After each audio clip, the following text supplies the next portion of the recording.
Muito bem, muito bem, muito bom dia, caríssimas e caríssimos. Estamos aqui retomando as nossas lives semanais do Começando Direito. Hoje num dia meio diferente, quarta-feira, 7h30 da manhã. Normalmente as nossas lives Começando Direito são às segundas-feiras, às 7h30.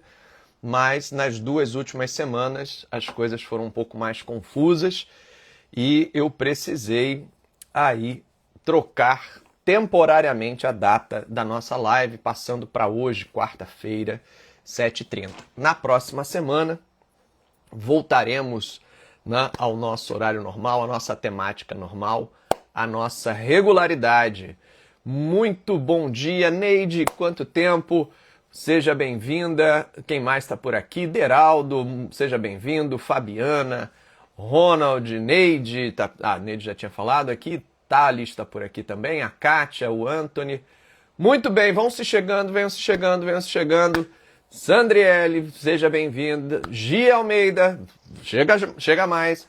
Wenderson, vamos nessa. Vamos lá, pessoal. Daniel, seja bem-vindo. Vai compartilhando aí, vai avisando o pessoal que a gente começou retomando as nossas lives semanais que ficaram aí nos últimos dias meio confusas. Semana passada passei mal, não consegui realizar a live na segunda-feira pela manhã, e esta semana eu tive um compromisso no tribunal, na Escola de Magistratura aqui do Rio de Janeiro. No horário da nossa live eu estava me deslocando para lá, por isso eu precisei trocar para quarta-feira. E temos aí um tema novo do STJ, o tema repetitivo 1099, tema repetitivo 1099, que circulou aí no informativo 858 do STJ. Cacilda, querida, seja bem-vinda, Elizabeth, chega mais. Temos aí o tema 1099. E para tratar desse novo tema repetitivo, essa tese repetitiva 1099, a gente vai precisar revisitar o tema 938, que está aqui conectado, e também o tema 1173, ainda pendente de decisão, para a gente poder entender o que está acontecendo. Tem o tema 610, que é citado também pelo STJ, vou repetir, mas eu vou colocar tudo no feed, que é o tema que a gente vai cuidar agora, é o 1099, mas ele faz referência, porque a gente precisa separar o que é uma coisa e o que é outra coisa, do tema 938 e também do tema 610. E também é preciso diferenciar o conteúdo do 1099 de outro repetitivo que está para ser aí julgado, que é o tema 1173. Então a gente tem diferentes assuntos aqui a partir da análise desse tema 1099. Beleza? Então vamos lá, como eu sempre faço aqui, primeiro a gente contextualiza, depois a gente apresenta a solução que a corte deu e as razões pelas quais ela chega a essa decisão. Beleza? Bom, qual é o assunto? O assunto do tema 1099 envolve comissão de corretagem. Então, a gente está aqui tratando de comissão de corretagem.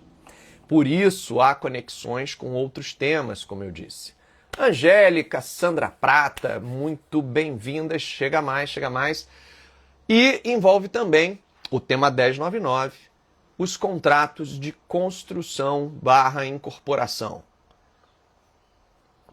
Então a gente está no contexto da comissão de corretagem em contratos de promessa de compra e venda de imóveis na planta, relacionado a contratos celebrados com incorporadoras / construtoras. Esse é o contexto que envolve o tema 1099.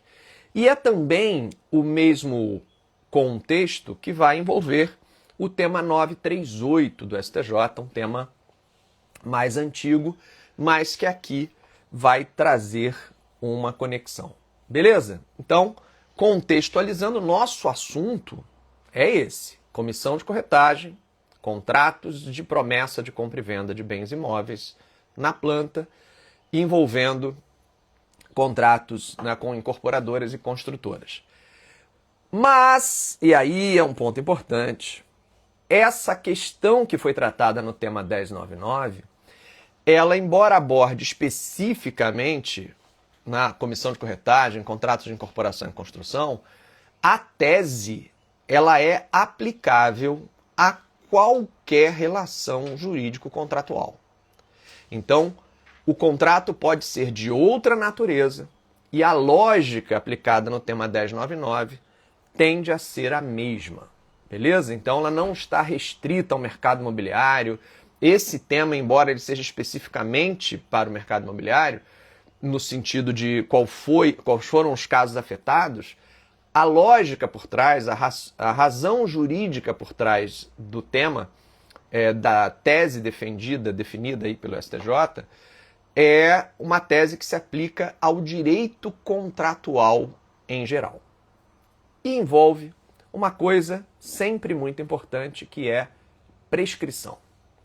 Ok? Então, uma coisa sempre muito importante, que é a prescrição. Então, você que não atua no mercado imobiliário, não é do mercado imobiliário, mas atua com direito contratual ou atua com contencioso, fica aí, porque esse ponto é relevante. Ele vai cuidar de prescrição em relações contratuais. Pois bem, vamos lá e bem devagar. Primeiro, vamos começar pelo tema 938, ok? O tema 938. E vai tocar também ao outro tema, que é o tema 610 do STJ, e aí nem é contrato imobiliário, é outra relação contratual, mas ambos vão cuidar sobre abusividade de cláusula e o direito à restituição dos valores pagos, repetição de indébito, uma vez reconhecida a cláusula e a cobrança abusiva. Uma vez que eu reconheço que a cobrança é feita com base em uma cláusula abusiva e passo a ter o direito à repetição de indébito, qual seria a prescrição? E isso tanto acontece no tema 610 quanto acontece no tema 938. O STJ, ele, nessas duas oportunidades, tema 610 e tema 938, entendeu por aplicar a prescrição trienal, prescrição em 3 anos, para as ações de repetição de indébito baseadas em cobranças abusivas, realizadas com base em cláusulas nulas, cláusulas abusivas por violarem direitos do contratante, mais especificamente direitos do consumidor. Ok? Vamos relembrar a questão? Bom, a questão é assim. Quando a gente fala de prescrição, a gente está dizendo o seguinte: qualquer pedido apoiado em uma pretensão, ele está sujeito a prazo prescricional. Então, a pretensão nasce quando o meu direito é violado e se extingue quando consuma-se o prazo prescricional. Os direitos patrimoniais, portanto, uma vez que eu tenha um pedido indenizatório, uma cobrança de dívida vencida e não paga, a repetição de um indébito, eu vou ter uma pretensão que está sujeita a prazo de prescrição.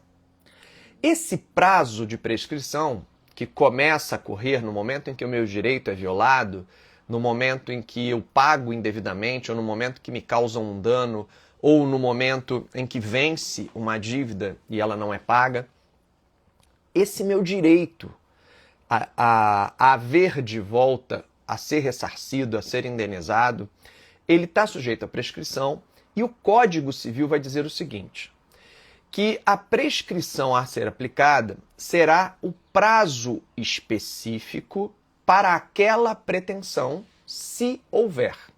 Então, a gente vai aplicar o prazo específico para a pretensão que eu esteja exercendo, ou seja, para aquele tipo de pedido que eu estou formulando, se houver um prazo específico.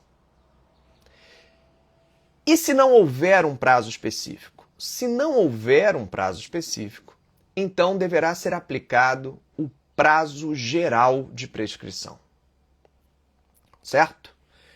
No Código Civil atual, que é o de 2002, que entrou em vigor em 2003, o prazo geral de prescrição está no artigo 205 e é um prazo de 10 anos.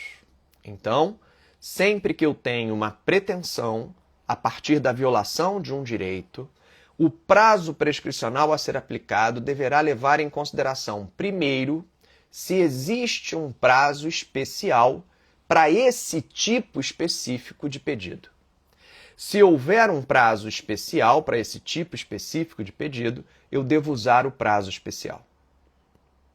Mas se não houver prazo especial para esse tipo de pedido específico, então a prescrição deverá ser contada com base no prazo geral de prescrição que está contido no artigo 205 do Código Civil e que é de 10 anos na legislação atual. Já foi de 20 anos na legislação anterior, mas hoje é um prazo geral de 10 anos. Aliás, a reforma do Código Civil pretende reduzir esse prazo geral de 10 anos, mas por enquanto isso é só um projeto de lei.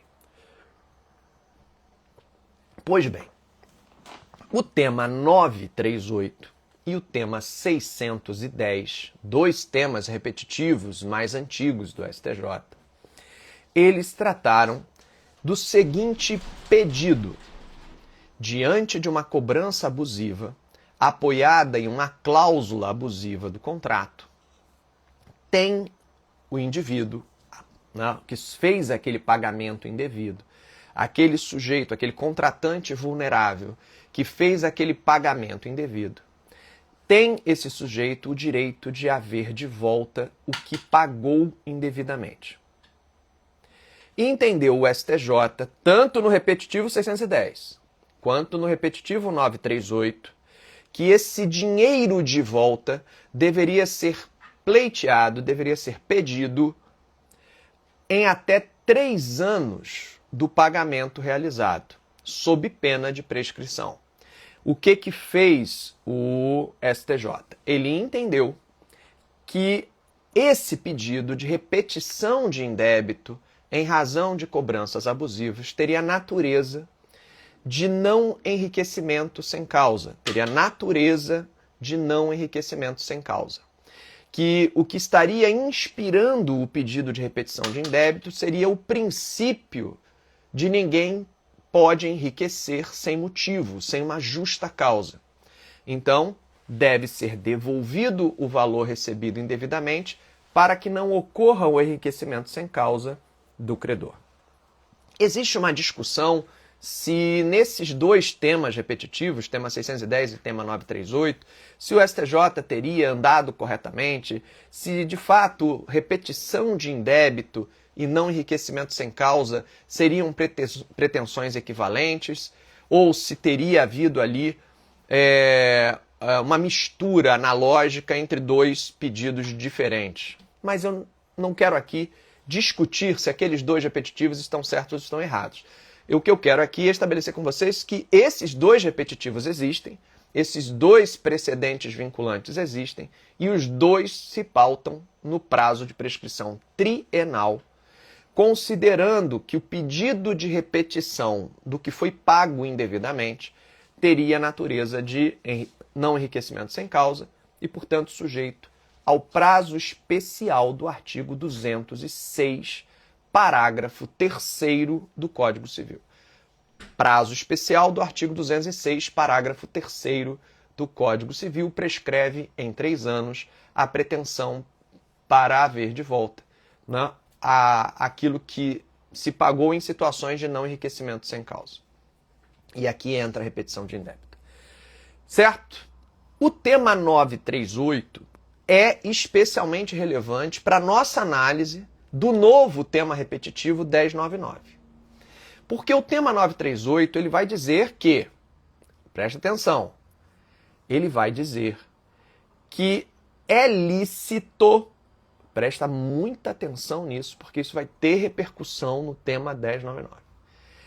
O tema 938 vai afirmar que é lícito que se repasse ao adquirente de um imóvel na planta, ao adquirente de um imóvel junto ao incorporador ou ao construtor, é lícito que se repasse para ele a obrigação de pagar diretamente a comissão de corretagem. É lícito prever-se em contrato que caberá ao adquirente pagar a comissão de corretagem do corretor, da imobiliária que intermediou aquela venda. Ok? E que só será abusivo se esse repasse não foi previsto contratualmente e se a oferta, o preço final, o custo efetivo da operação não foi informado claramente. Então, muita atenção para o 938. Vamos dizer que eu esteja lá no stand de venda do meu empreendimento imobiliário e estou ofertando a vocês um imóvel na planta. Se eu digo para vocês que o imóvel que eu estou ofertando, ele custa R$1 milhão, o custo total da operação é R$1 milhão, sendo que desses R$1 milhão, R$910 mil são preço a ser pago a mim, vendedor, construtor, incorporador. E que, aliás, desculpe, 910 mil não, 955 mil vão ser pagos a mim, né, que sou aqui o vendedor, o incorporador. Então, 955 mil vão ser pagos para mim a título de preço.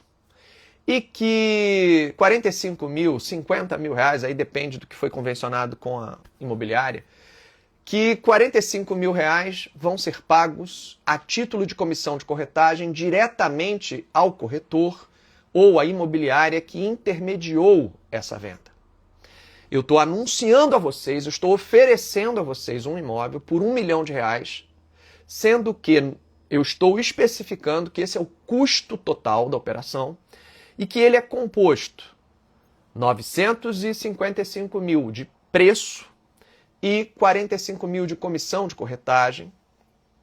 Isso está claramente informado e a quem você vai pagar o quê. O STJ vai dizer, essa cláusula não é abusiva.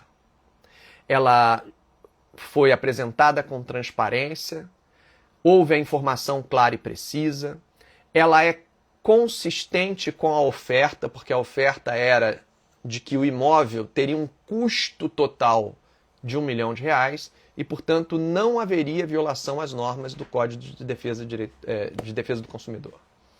Estaria, portanto, alinhado à proteção do interesse do consumidor e também, na perspectiva do Código Civil, estaria alinhado ao princípio de boa-fé. Houve transparência, houve especificidade na forma como o preço estava composto, como o custo estava composto e a quem se pagaria o quê. Na prática, gente, o que acontece nessa operação é que eu evito a existência de uma bitributação sobre a mesma operação, né? Quando eu trato tudo como preço, R$1 milhão preço, e vou pagar o corretor depois, o que acontece é que o vendedor paga o imposto, ou os impostos, né, sobre R$1 milhão, e depois a imobiliária ou o corretor vai pagar novamente imposto sobre os 45 mil da comissão de corretagem. Então eu tenho uma tributação lá no construtor e depois uma segunda tributação aqui para o corretor. E no final das contas, se eu aumento o custo tributário, eu aumento o custo da operação, porque isso vai acabar sendo repassado ao preço de uma forma ou de outra. No final das contas, é o adquirente quem vai pagar esse custo acrescido. Então, o que o STJ disse é, se há transparência na oferta, se há consistência e coerência nessa oferta, a cláusula é válida. É possível se estabelecer, portanto, o pagamento a cada um separadamente. Maravilha! Esse é o tema 938, primeira parte dele. A segunda parte dele é a seguinte, mas se essa cláusula não está clara, se essa oferta não está clara, se deu-se a entender que a venda do imóvel era por 955 mil e na hora de assinar o contrato, o comprador é surpreendido com uma cláusula que imputa a ele, além daqueles 955 mil da oferta, mais 45 mil de custo de corretagem a ser pago diretamente para a imobiliária, então aqui eu tenho uma prática abusiva. Nesse caso eu tenho uma prática abusiva. E porque neste caso eu tenho uma prática abusiva, aqui haveria um pagamento indevido. Então, se a minha cláusula contratual não dialoga com a minha oferta, se isso gera uma frustração naquele adquirente que é surpreendido com um custo adicional que não lhe foi claramente ofertado, aí sim haveria abusividade e aí sim haveria pagamento indevido.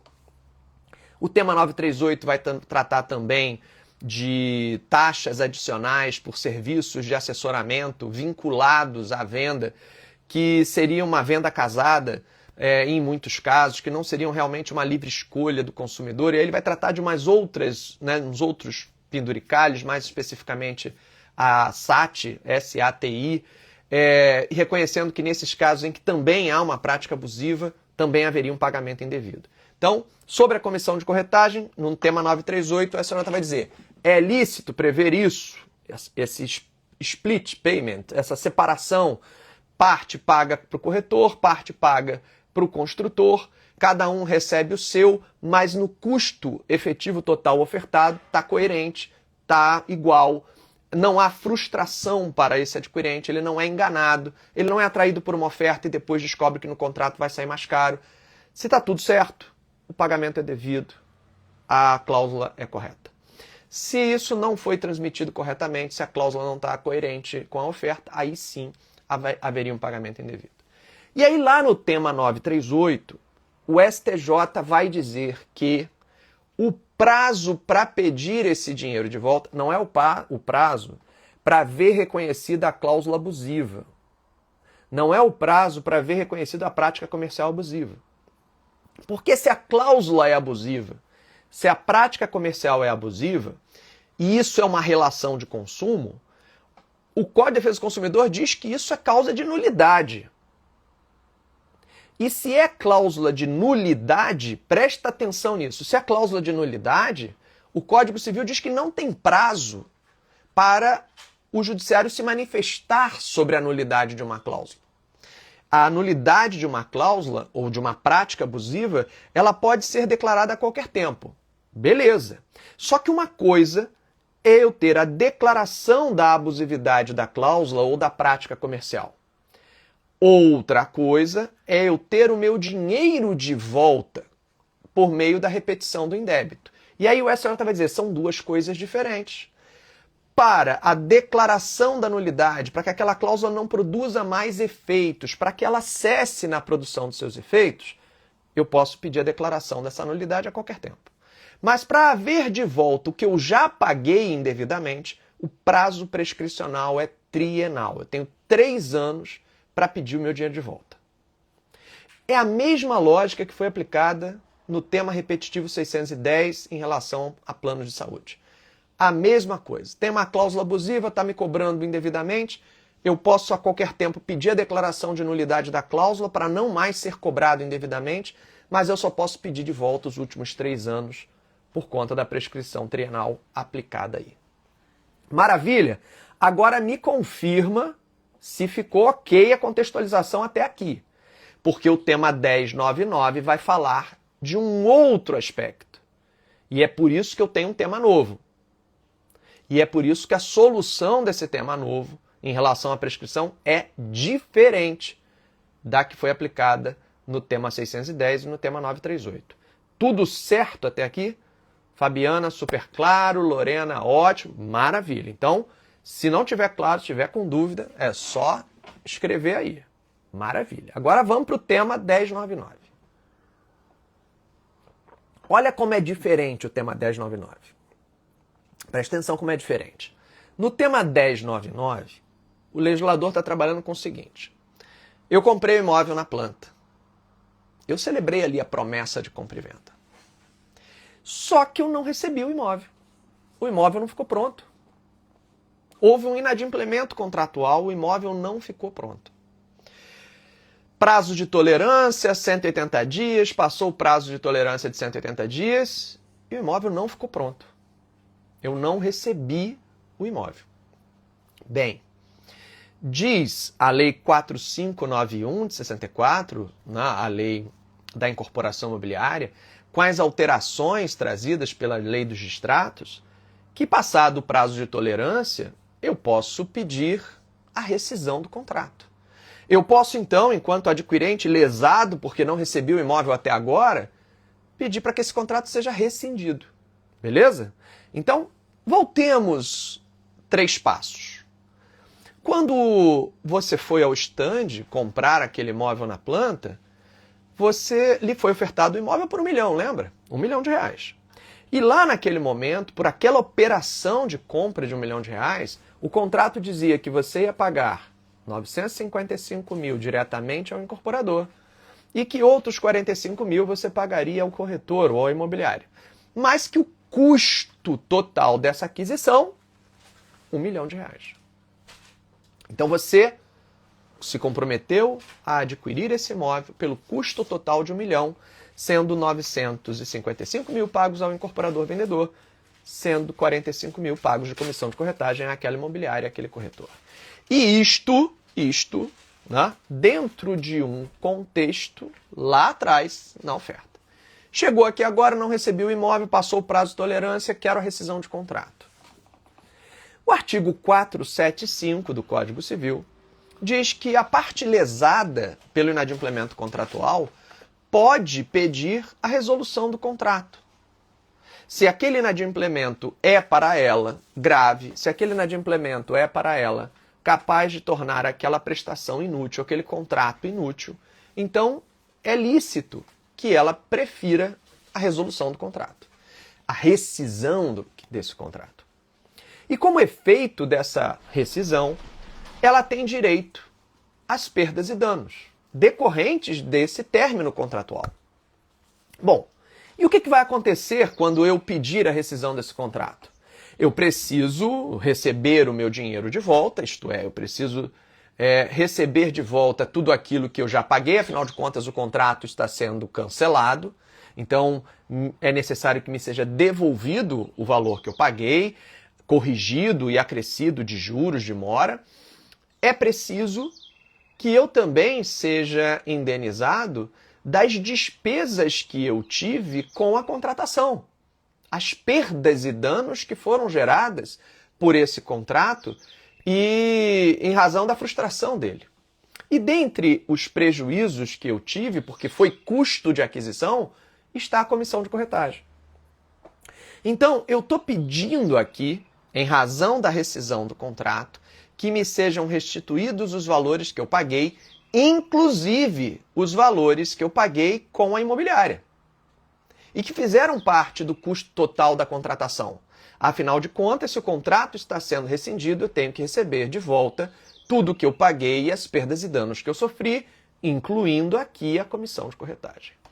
Percebam que a causa de pedir é diferente do tema 938.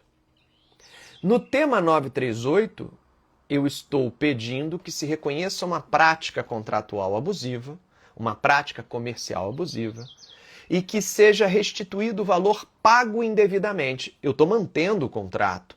O contrato está sendo mantido, o que eu quero é que se declare aquela cláusula ou aquela prática como nula e que os valores pagos com base naquela cláusula nula sejam restituídos.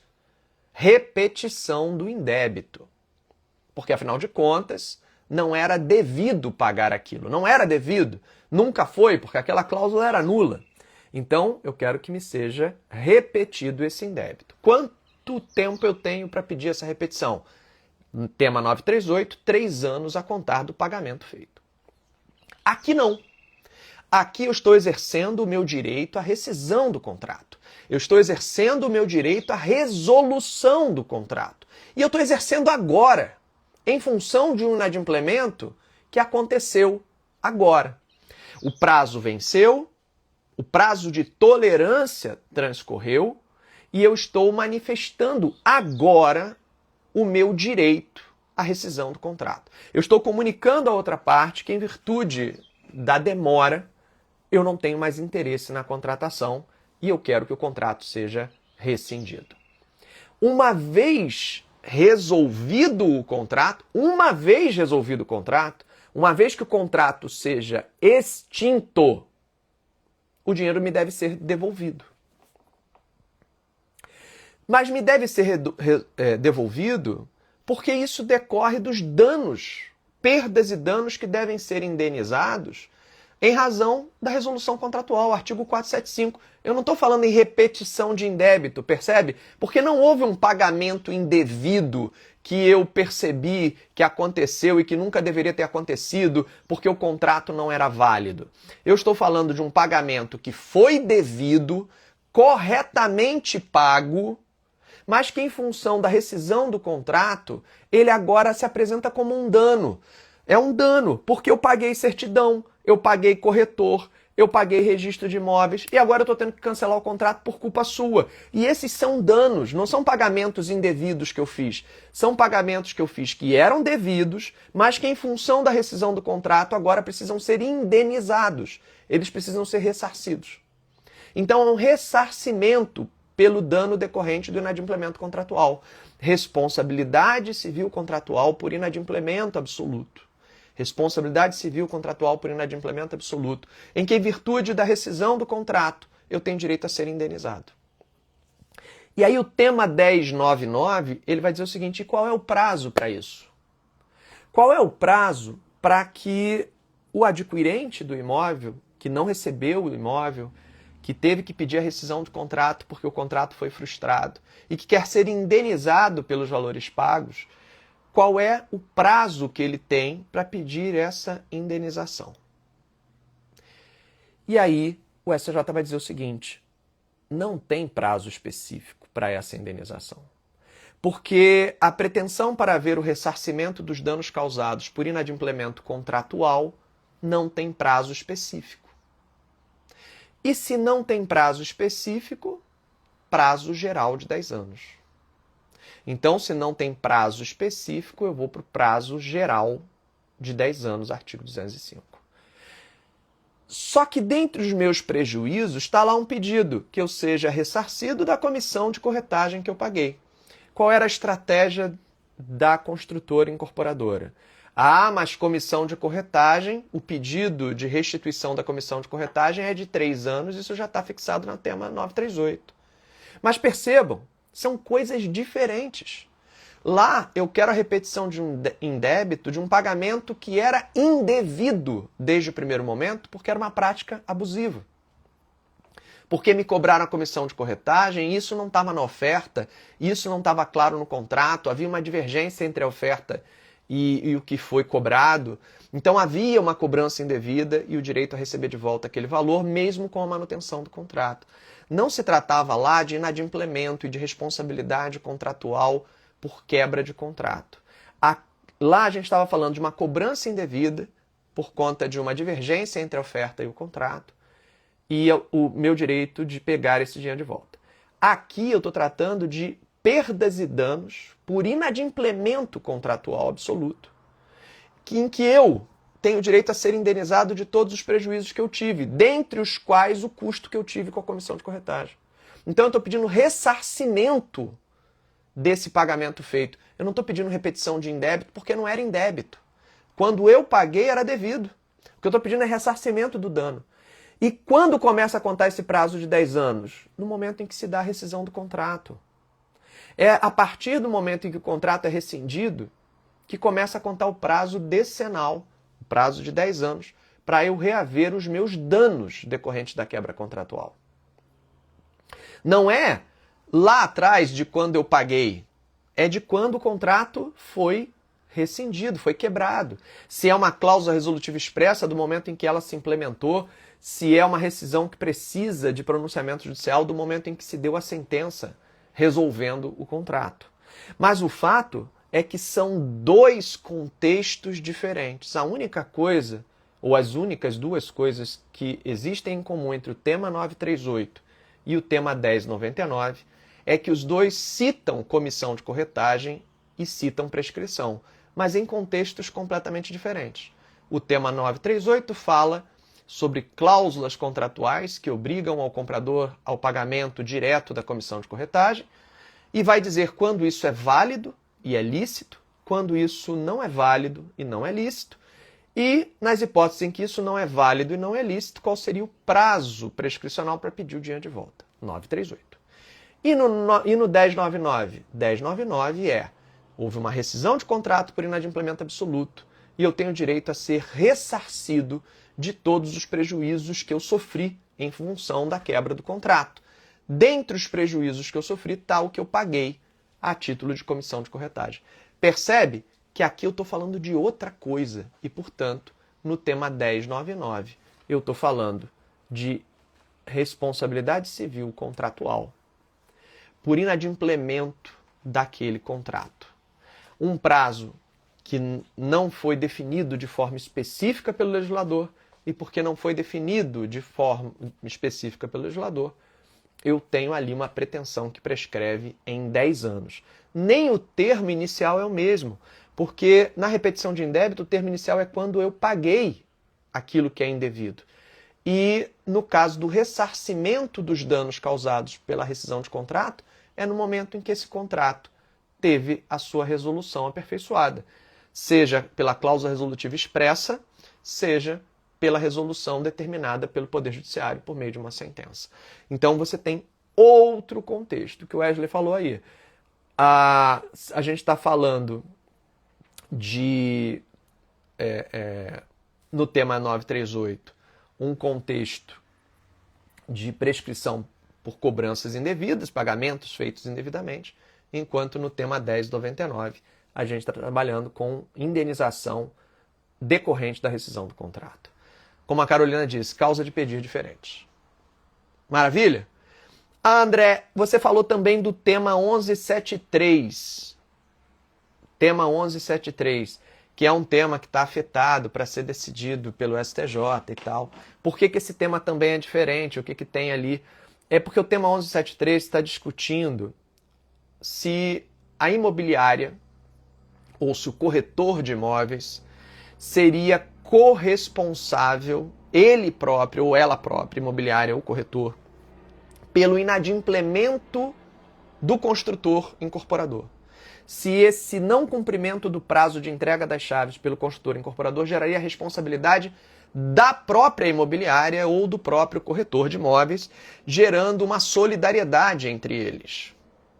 E aí é outra conversa. O que está discutindo lá é legitimidade passiva para ser responsabilizado pelos prejuízos. Se eu posso ou não posso responsabilizar corretor e imobiliária nesses casos. A própria corretora, a própria imobiliária, por essa frustração contratual. Mas isso é uma questão que é do tema 1173, que o STJ precisa ainda fixar. Não é o que se está discutindo aqui. O que se está discutindo aqui no tema 1099 é um pedido que eu estou formulando ao próprio construtor incorporador de rescisão de contrato e pedindo a ele que, dentre os danos que ele deva indenizar, que ele me ressarça o que eu paguei a título de comissão de corretagem. Eu não estou pedindo a responsabilidade solidária do corretor. Eu estou aqui pedindo a indenização pela despesa que eu tive com o corretor. É outra questão. Certo? Como a Cacilda disse, na rescisão contratual o corretor deve figurar no polo passivo junto à construtora? Então, Cacilda, é aí que entra o tema 1173 que a gente vai ter que aguardar. Nesse momento, isso não está definido, que essa corretora, que essa imobiliária, deva ser considerada solidariamente responsável. Aí a gente vai ter que analisar o caso concreto. Será que essa imobiliária pertence ao grupo econômico do incorporador? Participou junto da oferta como cofornecedor daquele produto? Aí a gente poderia atrair o artigo 7º do Código de Defesa do Consumidor e aquela solidariedade ampla. Mas pode ser que esse corretor ou essa imobiliária tenha atuado ali de maneira autônoma, independente, e que por isso não exista uma correlação entre essa corretora ou imobiliária e o incorporador construtor, que atraia essa solidariedade, e aí haveria apenas a responsabilidade exclusiva da construtora, da incorporadora, pelos danos decorrentes da rescisão de contrato. E não uma solidariedade entre essas pessoas. Mas isso é tema para o 1173 e a gente vai ter que aguardar. Beleza? Então esse é o cenário. O tema 1099 reafirma prescrição decenal para responsabilidade civil contratual em casos de inadimplemento absoluto. Prazo decenal. Prazo de prescrição que vai começar a contar do momento em que se caracteriza ali a resolução, seja a cláusula resolutiva tácita ou seja a cláusula resolutiva expressa. Seja por meio, portanto, da aplicação automática da cláusula, seja por meio da sentença. Obrigado, Tatiana. Também achei que foi bem legal esse tema. Ele permitiu que a gente fizesse aí, revisitasse temas mais antigos, fizesse o comparativo e nos ajudasse a compreender. O Wesley está falando aqui o seguinte: eu posso aplicar o tema 938 para cobrança indevida de cartão de crédito? Então, Wesley, o que acontece? Eu estava dizendo lá no início que a questão da repetição de indébito por cobranças indevidas traz uma controvérsia. A controvérsia é que nem todos concordam e nem todos os precedentes do STJ em outros temas, em outros assuntos, seguem a mesma conclusão de que o prazo para repetição de indébito deveria realmente ser 3 anos. Tá? O tema 938 fixou em 3 anos para repetição de indébito de cobranças indevidas no âmbito do contrato de construção e incorporação. O tema 610 tratou também como 3 anos para repetição de indébito em contratos de plano de saúde. Mas em outros contratos, e no contrato de cartão de crédito, em que houve uma cobrança indevida com base numa cláusula abusiva ou com base numa prática comercial abusiva, né? Aquele seguro que estão debitando de mim que eu nunca aprovei, eu nunca autorizei, aquela taxa que está sendo cobrada e que não fazia parte do contrato, qual seria o prazo prescricional para isso? O tema 938 não fala especificamente disso, o tema 610 não fala especificamente de cartão de crédito, mas se a gente usar a mesma ratio, ou seja, a mesma razão de decidir, sim, Wesley, o prazo seria de 3 anos. Eu estaria diante também de uma prescrição trienal. Eu poderia pedir o reconhecimento da abusividade da cobrança a qualquer tempo, mas eu só poderia pedir de volta os últimos 3 anos. Entretanto, Wesley, fique atento. Como a questão em outras áreas ainda desperta debate, há quem defenda que esse prazo deveria ser de 10 anos. Por que 10 anos? Porque o código, quando fala no prazo trienal, ele fala ação para haver o ressarcimento pelo enriquecimento sem causa. Ele não fala repetição de indébito. Ele fala não enriquecimento sem causa. Ele fala genericamente de não enriquecimento sem causa. Ele não fala especificamente de repetição de indébito. E há quem defenda, inclusive no próprio STJ, há quem defenda que a repetição de indébito seria uma outra categoria. E se é uma outra categoria de pedido, então seria um outro prazo de prescrição. E como eu não tenho um outro prazo específico de prescrição para repetição de indébito, eu cairia nos 10 anos do artigo 205. É assim, por exemplo, na repetição de indébito de cobranças indevidas feitas por companhias concessionárias de água e esgoto por serviços não prestados, né? Como, por exemplo, aqueles casos em que há o fornecimento de água, mas não há o recolhimento do esgoto, mas que era cobrado assim mesmo, enfim, em que a gente tem no STJ entendimento de uma repetição de indébito decenal, uma repetição de indébito em 10 anos. Então, Wesley, resumindo, se eu for conservador, eu quiser preservar o meu cliente do risco de uma sucumbência, eu vou trabalhar com 3 anos. Eu vou dizer, olha, eu quero que se reconheça essa cláusula abusiva no contrato de cartão de crédito, eu quero que se reconheça essa cobrança abusiva no contrato de cartão de crédito, e eu quero a repetição do indébito dos últimos 3 anos. E eu evito, assim, a ocorrência de uma sucumbência. Agora, se eu quiser arriscar, se eu quiser sustentar que o tema 938 é restrito a questões relacionadas à incorporação imobiliária, que o tema 610 é restrito a questões relacionadas a plano de saúde, e que para cartão de crédito esses temas não seriam precedentes vinculantes, estaria o juiz livre para decidir, e que eu poderia tentar sustentar os 10 anos usando esse argumento. Repetição de indébito é uma coisa, ressarcimento pelo não enriquecimento sem causa seria outro, e não tendo um prazo específico para repetição de indébito, esse prazo poderia ser até de 10 anos. Mas essa é uma decisão arriscada. Por quê? Porque o STJ tem firmado precedentes tratando a repetição de indébito como sendo sujeita ao prazo trienal. E aí eu vou expor o meu cliente a um risco de sucumbência que eu tenho que avaliar. Ah, mas eu vou fazer no juizado especial e no primeiro momento não tem risco de sucumbência. Se eu levar os 10 anos, ótimo. Se eu não levar, se eu levar só 3 anos, beleza, porque eu não tenho sucumbência aqui. Aí é um caso a se refletir. Beleza? Então, assim, sob o ponto de vista do racional, da razão de decidir, eu teria os mesmos 3 anos. Se eu estiver falando de uma situação de arriscar, né? Porque eu estou falando ali que existe divergência, que esse entendimento não é pacífico para outros segmentos, aí eu vou discutir sobre os 10 anos. A Fabiana fez uma excelente consideração aqui, mas cobrança indevida em cartão de crédito é relação de consumo. Aplica o CDC? Aplica o CDC. E, Fabiana, você deve estar pensando sobre os 5 anos do artigo 27, né? O prazo prescricional de 5 anos do Código de Defesa do Consumidor, se não seria o caso de aplicar esses 5 anos. Bom, aqui é um outro rolê, um outro debate, mas que dá para a gente pontuar, Fabiana, que é o seguinte. O prazo prescricional de 5 anos do artigo 27 do Código de Defesa do Consumidor, ele é para fato do produto e fato do serviço.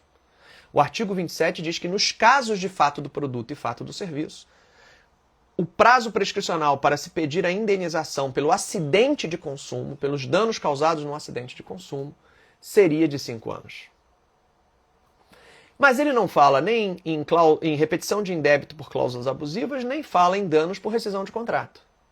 Tanto que no tema repetitivo 1099 também é relação de consumo e o prazo é decenal. No tema 938 também é relação de consumo e o prazo é trienal. No tema 610 também é relação de consumo e o prazo é trienal. O que o STJ está dizendo ali? Isso aqui não é acidente de consumo, isso aqui não é fato do produto ou fato do serviço. Não é defeito do produto ou defeito do serviço que causou um dano ao consumidor. Aqui é cobrança indevida ou inadimplemento contratual que resultou em rescisão de contrato. Não é a mesma coisa. Então não se aplicaria o prazo de 5 anos para todo e qualquer pedido a ser formulado numa relação de consumo, mas apenas aos pedidos indenizatórios decorrentes de defeito causador de dano, fato do produto ou fato do serviço. Ah, André, mas eu já vi inúmeros julgados aplicando os 5 anos para todos os pedidos, todas as pretensões formuladas pelos consumidores no âmbito das relações de consumo. Já vi se aplicando o artigo 27 para tudo. É verdade, eu também já vi vários julgados aplicando o 27 para tudo. Mas eu estou explicando por que o STJ não aplica. Por que o STJ não aplica o 27 para tudo? O STJ não aplica o 27 para tudo porque o STJ entende que o 27 é para fato do produto e fato do serviço. E que não sendo a hipótese de fato do produto ou fato do serviço, você tem que discutir no prazo apropriado. E qual seria o prazo apropriado? Se não tem no Código de Defesa do Consumidor, você teria que ir para o Código Civil e encontrar no Código Civil o prazo apropriado, daí porque no 938 e no 610 seria trienal, repetição de indébito, e agora no 1099 seria decenal, direito ao ressarcimento pela rescisão do contrato. Beleza? Aí a Neide me faz mais uma perguntinha aqui. Se houver cláusula no contrato de que a comissão não será devolvida independentemente da resolução, uma vez que houve a intermediação entre a imobiliária e o comprador. Excelente questão, Neide. Neide, são duas coisas distintas. Devolver a comissão porque o contrato foi resolvido seria um pedido a ser discutido com a imobiliária ou o próprio corretor. O que essa cláusula está dizendo é que é direito do corretor de imóveis receber os seus honorários pela intermediação, a comissão de corretagem, por ter sido concluído o negócio, independentemente de depois ter havido ou não a rescisão. E essa cláusula ela é considerada válida pelo STJ e significa que esse corretor fez a parte dele, cumpriu a obrigação dele, teve o resultado era intermediar com sucesso, ele intermediou com sucesso, e que dali para frente a resolução do contrato é um problema entre as partes contratantes, comprador e vendedor. E aí, o que esse comprador vai ter direito é ser ressarcido pelo vendedor pelo custo que ele teve com o corretor. Ele não está pedindo do corretor o dinheiro de volta. Ele não está pedindo para ser devolvido o dinheiro que ele pagou ao corretor pelo próprio corretor, porque isso a cláusula contratual afastou. O que ele está pedindo é indenização pelo pagamento que ele fez ao corretor e que justamente ele não pode pegar o dinheiro de volta. E não pode pegar porque a intermediação foi concluída corretamente. Então o que eu quero é ser indenizado por esse prejuízo que eu tive com um contrato que veio a ser rescindido por culpa da outra parte. Percebe a diferença? Então a gente está falando de duas coisas diferentes. A cláusula que diz que não vai ser devolvida a comissão ainda que o contrato seja resolvido tem a ver com reconhecer que o corretor fez, ou a imobiliária fez, foi um serviço correto, que teve resultado e que mereceu ser pago. O direito a ser indenizado pelo que eu gastei com o corretor, que eu vou cobrar da outra parte do contrato, que foi inadimplente na contratação, é indenização pela rescisão de contrato. É outra coisa. Embora envolva os mesmos valores, são pedidos diferentes, causas de pedir diferentes. E essa cláusula, ela não é conflituosa nesse sentido. Agora, se a cláusula, Neide, disser assim, que o vendedor não ressarcirá os valores da comissão de corretagem, mesmo que ocorra a resolução de contrato por sua culpa, aí a cláusula é nula. Porque aí ele está se eximindo de uma responsabilidade que é dele, que é ele, vendedor, deu causa à rescisão de contrato porque descumpriu o contrato e não quer indenizar as despesas que o comprador teve. Aí a cláusula é abusiva. E aí a gente está falando de outra coisa. Maravilha? Muito bom estar aqui com vocês de novo. Essas duas segundas-feiras que a gente não teve o nosso encontro causou aqui uma abstinência, uma síndrome de abstinência, né? Uma sensação estranha de estar distante de vocês. E estou aqui de volta, voltando aqui à ativa. É meu compromisso de estar sempre trazendo toda semana pelo menos um conteúdo relevante para a gente debater nessa aula aberta que a gente faz aqui. Normalmente, às segundas-feiras, às 7h30 da manhã. Hoje, excepcionalmente, quarta-feira, também aconteceu às 7h30. Foi um enorme prazer e vamos que vamos nos falando. Segunda-feira volta para o horário normal, Homero, e muito obrigado pela preocupação, pelas mensagens aí que vocês me mandaram quando não teve a live na semana passada, mas são essas circunstâncias da vida, às vezes a gente tem imprevistos e aí atrapalha um pouco a nossa agenda, mas de um modo geral a gente está aqui, né? No horário marcado a gente tem esse encontro. Um beijo, pessoal, forte abraço e até a próxima, Começando Direito sempre. Tchau, tchau.